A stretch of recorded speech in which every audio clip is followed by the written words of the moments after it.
Welcome to Facts TV News, where everything is true. 107 parcels of ganja prepared for export seized at Party Fishing Beach. Police have seized 107 parcels of ganja and two twin-engine boats that was loaded following a patrol at the Party Fishing Beach in St. Elizabeth on Tuesday.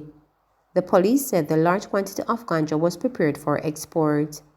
Police reports that about 4 a.m., a team was on patrol when they observed men acting suspiciously at the beach. The men reported they ran from the area and made good their escape. The police seized 16 large bags containing the 107 parcels of ganja, 7 containers with fluid, and 300 Nicaraguan money. Mota Baruca, Carl Darkins, and Luciano honored at Marley One Love Football Festival. Mota Baruca, Carl Darkins, Luciano, and the Wailing Souls Group were all honored at the recent held Bob Marley One Love Football Festival. The entertainers were rewarded for their contribution to the industry. Clive Busy Campbell, founder and CEO of the Masters and Celebrities, the host of the Ash Wednesday Football Showcase, explained that they had chosen to honor both local and overseas-based entertainers this year.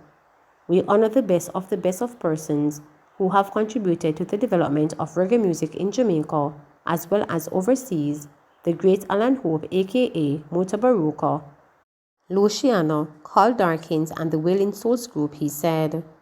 A reduced format of the football festival took place after the award ceremony, where there were a 4-team, 6-a-side competition. Each game was played for 20 minutes with 3 former FIFA referees. Masters and Celebrities won with Christian Ambassadors finishing runner-ups.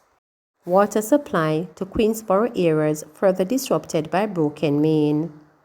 The National Water Commission is advising its customers that water supply to the St. Andrew communities of Queensborough, Queensberry, and its environs is currently being further impacted by a second pipeline break.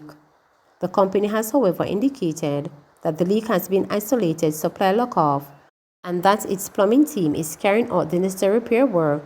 Said works are expected to last until 2 p.m.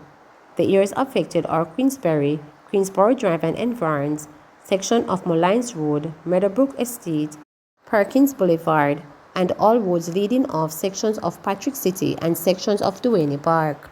The NWC is apologizing to its valued customers for any inconveniences caused and seek to assure them that every effort will be made to restore regular water supply in the shortest possible time. 1 dead, 5 injured in Rose Hall crash. Montego Bay's Elegant Corridors was on Sunday night the scene of yet another fatal crash that is being partially blamed on defective street lights. Rupert Hutchinson, a security guard from Bounty Hall in the neighboring parish of Trelawney, died after sustaining injuries in the traffic mishap that took place along the Rose Hall Main Road. 5 others were injured. Hutchinson was a passenger in a Nissan AD wagon motor car that was heading towards Falmouth Trelawney when the incident occurred in the vicinity of the Barrytown traffic lights in St. James about 7:15 p.m. According to reports from first responders on the scene, a Mazda Premacy motor car, which was traveling in the opposite direction to the Nissan, went over the median separating lanes of traffic and slammed into the vehicle in which Hutchinson was traveling. The security guard was on his way home from work, according to those who were at the scene of the crash. The driver of the Mazda was on his way from Clarendon, heading to the airport in Montego Bay. As curious travelers tried to get a look at the crash, the left lane goes towards Littleput was completely blocked at one point. A social media post sought to make a link between the crash and a string of lights that were out at the time. The issue of defective street lights and the role they play in traffic mishaps that sometimes claim lives is one that has in the past been raised by counsel for the Rose Hall Division, Anthony Murray, who has called on both the State Jamaica Public Service Company Limited JPS and National Works Agency NWA to act. When contacted on Monday, the JPS stressed that the streetlights were the responsibility of the NWA. There is some discussion between the government and JPS with regards to how the light is to be handled going forward.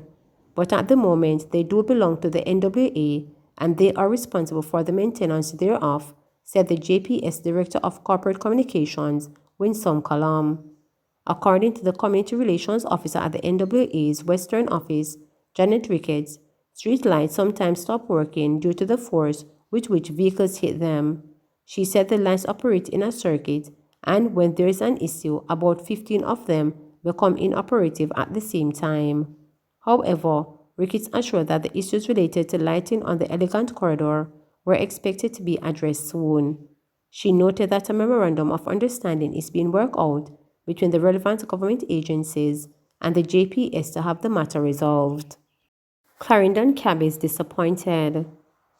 Taxi operators in the parish on Monday complained of fewer than expected passengers and heavy traffic, disappointed that the expected windfall for the first day of his island-wide resumption of face-to-face classes did not materialize for them. Garfield Gooden, based on his experience providing rides along the Maypen to Four Pass route, estimates that about 70% of students turned out for classes. The amount of students that I was expecting, I didn't see them. But it's the first day and this is the first week, so I think it will pick up later on. Some parents say their children are not fully ready for back to school and will not be attending until next week, he said. He noted that there are substantially less fanfare than previous first days of school. Usually, when school just opened for a new term, there would have been crowds, but you hardly see that. I know because of COVID-19, persons can't gather too much in one space, but I hope things will pick up later on, he said. He was particularly disappointed that the traffic snares were especially terrible in the morning peak hours, as parents referred their children to school in private cars. It wasn't like this last week Monday. It was easier and quicker to get to point A and point B, but we have to work with it until this thing is settled, he said. In addition to the heavy traffic, President of the Vair Taxi Association, Frederick Bryan, who operates his taxi service in southern Clarendon, also complained about the skyrocketing fluid prices that has dimmed the joy of the resumption of face-to-face classes. Just as things start to pick up back now, we have to contending with increasing gas prices. The gas prices really a bit bad, but we can't do no better. We got a fair increase last year, August, so I'm not sure what will happen this year with all that has been happening, he explained, alluding to the Russia-Ukraine crisis, which is pushing up fuel prices worldwide.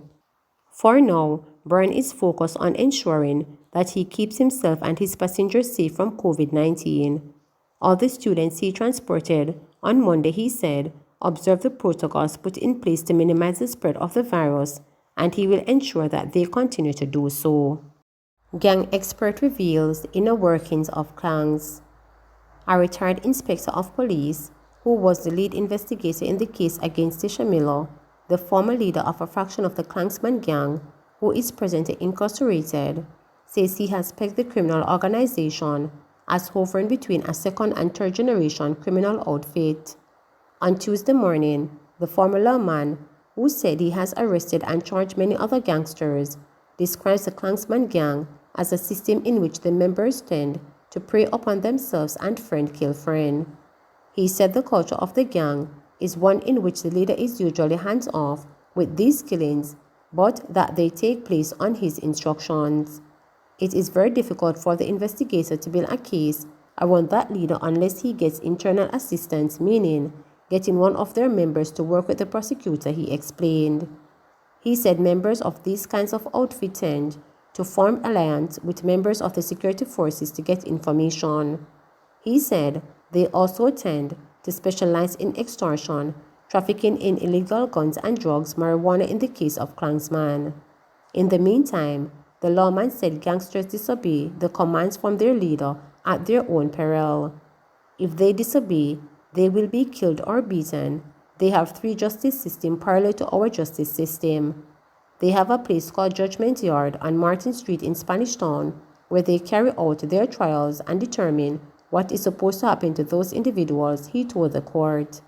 The retired police, who said he has been certified as a gang expert, said he has investigated the Klansman, one other, G-City, Young Generation, and Umbrella gangs during his 30 years career in crime fighting. The retired inspector of police was called to the stand based on the fact that he knows arrested and charged City Post Lucifer who is the only accused yet to be formally identified among the 33 individuals standing trial for various crimes committed by the St. Catherine-based gang. Education Ministry to launch Safe Passage Road Safety Clubs in selected primary and infant schools. Minister of Education and Youth Favour Williams will on Wednesday launch the Safe Passage Safe Routes to Schools Road Safety Clubs. The Jamaica Social Investment Fund JSIF initiative, which is funded by the Government of Jamaica's Integrated Community Development Project, will be introduced in 7 primary schools across the island. A statement from JSIF said the road safety clubs will be formed to promote advocacy and behavior change for students and the community. The launch of this road safety club is a follow-up to the ICDP2 Safe Passages project, which aims to provide a safe environment for students as they traverse specific roadways and thoroughfares in the vicinity of selected school campuses. With a total investment of Jamaica $155 million, the Government of Jamaica ICDP2 Safe Passages project contains several components, including the rehabilitation construction of infrastructure, sidewalks, bus bays, guardrails, painting of murals, installation of road safety signs, as well as the implementation of comprehensive public education and road safety programs that engage school staff, students, and residents from the beneficiary communities in the formation of road safety clubs, the statement explained. The program is being implemented in collaboration with the Ministry of Education and Youth, Ministry of Tourism and Mining, Road Safety Unit, municipal corporations, Community Development Committee, and the Jamaica Constabulary Force Public Safety and Traffic Enforcement Branch. It involves students and staff from the Augustone Primary, Bickerset Primary and Infant, Greenwich Primary, Hope Valley Experimental Primary, Roehampton Primary, Salt Spring Primary and Infant, and Treadlight Primary and Infant schools. Please remember to subscribe, like, share, and click the notification bell for daily updates.